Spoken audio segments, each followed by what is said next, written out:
আগামীকাল রাজধানী সহ দেশের সকল নগর মহানগরে জমায়েত কর্মসূচির ঘোষণা দিয়েছে আওয়ামী লীগ। প্রধানমন্ত্রীর নির্দেশে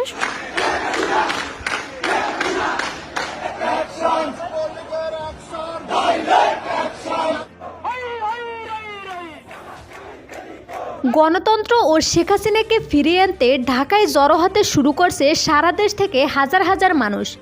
আগামীকাল বিজয় দিবস উপলক্ষে বিশাল কর্মসূচির বাস্তবায়ন করতে এই যাত্রা। এই বিষয়ে আরও দেখুন পুরো ভিডিওর বিস্তারিত তথ্যে। আমাদেরও এক দফা শেখ হাসিনাকে ফিরিয়ে আনবো, যতক্ষণ পর্যন্ত ফিরিয়ে আনতে পারবো আমাদের আন্দোলন চলবে।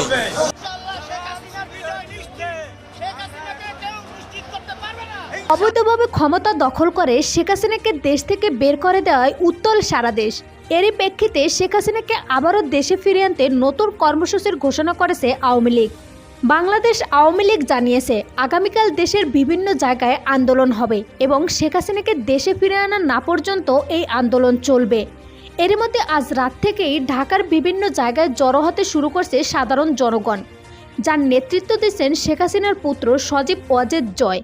তিনি এক ভিডিও বার্তায় বলেন, আওয়ামী লীগ এত সহজে মরে যাবে না, আমরা আবারও ফিরে আসব। আওয়ামী লীগ এই দেশকে বাংলাদেশকে স্বাধীন করেছে, আওয়ামী লীগকে শেষ করা সম্ভব না।